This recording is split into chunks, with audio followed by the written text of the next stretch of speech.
Oke, dari kemarin tuh gue selalu ngerekomendasiin jagoan gue yang satu ini. Ya, ini adalah Samsung Galaxy A50. Jadi kalau lu punya budget kayak range itu kayak sejutaan up dikit gitu, dan nggak mau neko-neko, baterainya gede, layar AMOLED, fitur kamera lengkap, udah ada lensa lebarnya layaknya iPhone 11 yang seharga motor. Gue selalu nyaranin beli yang si Samsung A50 ini buat jagoan yang satu ini ya. Dan ya ini gila sih. Ini jagoan baru banget nih. Jagoan gue banget lah nih si A50 ini. Tapi sekarang gue ada jagoan baru lagi nih di atas ini yang modelnya serinya tuh lebih tinggi dari ini, kastanya lebih tinggi maksud gue ketimbang si A50 yang satu ini. Kira-kira HP apa? Iya, jawabannya adalah Samsung Galaxy A32. Anjir.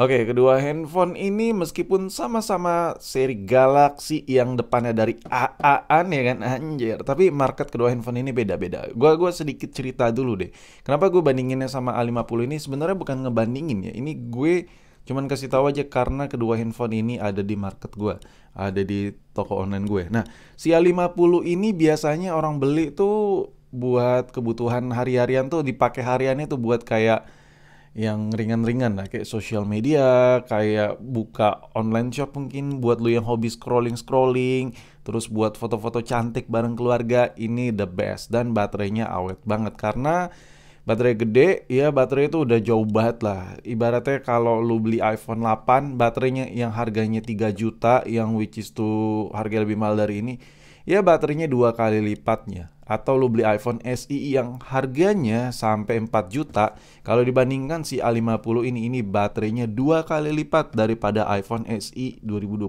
yang harganya 4 juta. Jadi untuk masalah keawetan, ya nggak usah ditanya. Ini A50 ini jos banget cuy, sumpah. Terus untuk masalah screen dan lain-lain gue udah capek, gue udah sering bilang. Pokoknya ini layar AMOLED, udah dapat lensa lebar. Pokoknya udah ada starter pack ya. Kalau lu punya pengen handphone murah, tapi layar AMOLED, pokoknya pengen punya HP murah, tapi feel pakainya tuh nggak kelihatan murahan gitu. Kayak gimana sih kalau kita beli HP murah? Yang pertama kita rasakan tuh biasanya layarnya kayak ke kuning-kuningan, ke biru-biruan, pucat, udah gitu view Angela tuh jelek. Kadang kalau dipakai HP dari miring-miring sedikit tuh kayak ke biru-biruan. Nah, itu nggak terjadi di A50 ini meskipun harganya yang udah 1 jutaan. Makanya ini cukup laris juga di toko online gue. Oh ya, buat yang pengen A50 linknya gue taruh ya. Sekarang kita fokus ngebahas si A32 anjay. Nah, ini kalau ini nih udah kastanya udah beda lagi cuy. Ini udah beda lagi sama A50 yang tadi gue sedikit ceritain. Kalau ini kastanya udah di atas A50. Ya ini, oh ya buat lo yang pengen juga yang lagi gue gibahin ini, linknya gue taruh juga di deskripsi, yang bekas-bekas seperti baru ya. Soalnya kalau lo beli baru tuh harganya tuh nyerepet pet 3 juta up gitu, hampir mau 4 juta, tapi di toko gue ya jual kondisi like new seperti baru resmi, iya murah banget ya, kepo harga itu ya. Linknya ada di deskripsi gue taruh. Dan untuk A32 ini yang kayak gue bilang tadi, ini wah ini very very special. Oke, ini kalau kita unboxing dia kelengkapannya apa aja. Ini bener-bener gila sih, gue tuh paling suka banget handphone tuh kalau dibilang full set tuh ada adaptornya ya kan. Anjay. Di sini lo bisa lihat kita dapat adaptor yang original bawaan Samsung, cuma ini berat banget ya. Ini sama kabelnya masih bawaan Samsung punya, ya lu udah tau lah ciri khasnya ya. Jadi ya buat lu yang pengen kelengkapan seperti ini, A32 ini linknya gue taruh di deskripsi. Gila gila gila, gue konten sambil ngiklan ya kan. Biar biar ada hembusan semangat gitu anjir. Oke, kita langsung skip aja ke handphonenya. Dan ini dia bentuk handphonenya, anjay, gila gila gila. Gue suka banget men sama warnanya, sama bentuknya, ini dewasa banget sih menurut gue. Mungkin kalau di kelas ini tuh yang harganya sama kayak A32 ini banyak banget yang menor-menor ya, yang kameranya digede-gedein, frame-nya padahal mah kameranya kecil ya, cuman frame-nya gede. Tapi nggak dengan model Samsung A32 ini, gila sih. Ini kalau dilihat ya dari pilihan warnanya, ini selera masing-masing ya. Ada banyak varian warna, gue yakin lo udah pada tahu juga. Nah di sini yang gue suka banget tata letak kameranya. Ini nih biasanya kalau handphone-handphone yang bener-bener kayak pengen flagship punya ya kan, itu biasa itu dikasih yang gede banget itu di frame kameranya, anjir. Tapi ini polosan, cuman nimbulin bagian lensanya yang penting-penting aja ya kan, yang dikasih tonjol tuh yang penting-penting aja, sisanya polosan. Anjir, gue suka banget sumpah sama model si Samsung A32 ini. Jadi kalau ditanya kenapa gue suka sama modelnya, yang pertama dia pilihan warnanya nggak bling bling bling bling kinyis kinyis gitu ya kan, itu yang pertama. Yang kedua, kalau dipegang tuh nggak berasa lebay di bagian kameranya, jadi gue makainya tuh kayak senang aja gitu. Dan ngomongin soal layar, nah ini nih yang paling gue suka dari si Samsung Galaxy A32. Ini lo bisa lihat sendiri cuy, lo bisa lihat sendiri men. Color productionnya dari layar ini tuh, gurih banget gitu. Ini kalau dibandingkan ya, ini to be honest ya, ini gue ngomong jujur ya. Ya. Tapi gue kalau ngomong gini banyak yang nekal gue, banyak yang sliding gue. Kalau dibandingkan handphone yang which is ini lebih murah daripada yang gua bakal gibahin ini. Kalau kita bandingkan dengan iPhone 11 biasa yang harganya seharga motor bekas. Layar ini jauh lebih enak daripada iPhone 11, iPhone tersebut ya. Gila sih, gua kayak kadang tuh jadi Apple fanboy tuh kayak ada penyesalan gitu. Kenapa gitu ya? Kenapa gitu? Samsung tuh tega gitu buat nyiptain handphone yang lebih murah dari iPhone sekarang, tapi layarnya tuh kinyis-kinyis gitu, lebih nikmat daripada iPhone. Jujur men, ini layar tuh jauh banget, jauh banget. Oke lah kalau kita ngomongin si A50 ini kalau dibandingkan layarnya dengan iPhone, ya kayak masih kurang ajar gitu gue ya. Karena ini ya bukan kasta flagship, tapi ini udah mendekati, udah mau mulai kasta flagship ya. Jadi so-so lah kalau dibandingkan ya, cincai lah. RAM-nya juga 8 GB gitu. Jadi kayak spek layarnya dewa. Oke. Ini dari tadi gue ngomong layar-layarnya endes mantap, apa sih kelebihannya? Oke, ini pertama dari warnanya. Dari warnanya lu bisa lihat sendiri. Look at that. Ini warnanya nikmat banget. Dia itu apa ya? Ciri khas warna. Nah, kayak susah sih gue ngejelasinnya. Lo kalau belum pernah nyoba produk Samsung yang layarnya bening-bening gini agak susah sih. Agak susah menerima dengan akal sehat, apalagi lu nonton videonya pakai iPhone. Pasti yang ada di pikiran lo, wah langsung ditai-tai ini gue. Tapi jujur men, ini layarnya gurih-gurih banget, gurih banget.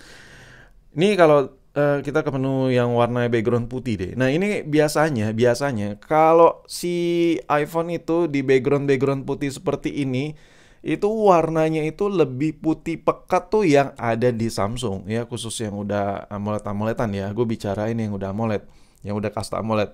Jadi warna putihnya itu dia terlihat lebih hidup di si Samsung ya, di Samsung ketimbang di iPhone yang masih IPS. Tapi beda cerita kalau lo bandingin dengan iPhone yang udah OLED, itu udah beda level lagi, itu udah lebih mantap. Cuman kalau dibandingkan handphone yang lebih murah ini harganya lebih murah daripada iPhone 11, layar ini jauh lebih enak daripada iPhone yang seharga motor itu. Gila, ini urusan layar enak banget. Kalau masalah sensitivitas, oke, gue nggak bisa panjang lebar dan gue juga baru make ini handphone. Cuman yang gue rasain kalau masalah sensitivitas, nggak ada kesan murahnya. Ini handphone tidak ada kesan murahnya karena touch delay-nya juga gue nggak menemukan sama sekali dari aktivasi. Terus gue coba oprek-oprek tipis-tipis sampai gue bikin video review nggak jelas seperti ini, gue nggak ngalamin hal tersebut. Dan di sini coba nih ya, gue coba fullin brightness-nya tipis-tipis. Uset, anjir. Terang banget cuy. Wah, gila, bening parah. Jadi kenapa layarnya bisa sebening seenak ini? Ya, kalau kita lihat dari spesifikasinya, nits kecerahan layar dari si Samsung A32 ini setara sama iPhone 13 ya. Ya, di 800 nits untuk pemakaian normalnya. Parah ya kan, untuk full brightness iPhone pemakaian normalnya dia di 800 nits. Begitu juga si Samsung A32 ini, tingkat kecerahan layarnya sama seperti iPhone yang harganya 10 juta lebih. Jadi gila, lu dari tadi kalau dengar gue ngoceh kayak wow mulu masalah layar. Iya, karena dari speknya juga berbicara, di atas kertas juga berbicara bahwa layar ini endes parah. Dan untuk kerapatan PPI-nya juga bukan handphone yang murahan yang 300 PPI lebih, tapi melainkan di atas 400 PPI ini. Kayak lagi sakit kali ini si Samsung buat layar seenak ini. Dan untuk di menu kameranya lu bisa lihat sendiri di sini untuk di lainnya ada pro, ada malam, ada makanan, ada panorama, ada makro, ada gerak lambat, ada hyperlapse. Wah, sadis, sadis, sadis, sadis. Ini udah cukup lengkap sih buat gue yang sebagai Apple user ngeliat handphone semurah ini dikasih kamera selengkap ini. Di sini yang paling gue suka di video. Di video dia ini nih ya yang paling gue suka ya. Ada lensa lebarnya cuy. Lu bisa lihat nih 0,5 tetet tetet tetet. Lensanya lebar banget, jadi gue bisa ngerekam ala-ala vlog tipis-tipis. Dan ya ini nggak hanya lensa lebar aja yang ada di handphone ini, karena kameranya bererotan, lo bisa ke portrait dan lo bisa lihat nih udah langsung blur-blur gitu hasilnya tuh. Nah untuk portraitnya ini dia tidak hanya mau foto muka aja. Beda sama iPhone XR yang harganya hampir 5 juta atau masih ada yang jual 5 juta gitu. Itu kalau buat portrait harus muka orang, nggak bisa benda objek kayak gini dibikin blur, tapi ini udah bisa. Dan untuk hasil fotonya juga ada kualitas 60 megapiksel lebihnya. Jadi menurut gue ya untuk seekor Samsung, merek Samsung loh, dikasih fitur yang sebanyak ini dan bagian atas itu banyak lagi yang bisa lo otak-atik ya. Menurut gue ini udah jauh lebih dari cukup. Kalau dilihat harganya gila-gila, ini nggak bisa dibilang biasa aja kameranya menurut gue. Apalagi ini merek Samsung, udah jos banget sih menurut gue kameranya. Dan dengan fitur kamera sebanyak itu, tampilan kameranya tetap kalem, nggak ada tuh kayak frame-frame gitu yang lebar-lebar yang segede gaban. Padahal ini kameranya cakep banget, endes banget. Oke, mungkin sampai di sini aja review tipis-tipis ini, pengenalan tipis-tipis. Masih panjang video-video episode berikutnya, masih ada. Gue pengen ngetes game, gue pengen ngetes kamera di handphone ini. Jadi lo stay tune aja di channel nggak jelas ini. Dan buat lo yang pengen unit kayak gue ini, yang kayak lagi gue videoin ini dengan kondisi adaptor semua masih ori-orian dari Samsung resmi. Ya kalau masalah email nggak usah lo tanya karena resmi Indonesia. Linknya gue taruh di deskripsi di bawah video ini.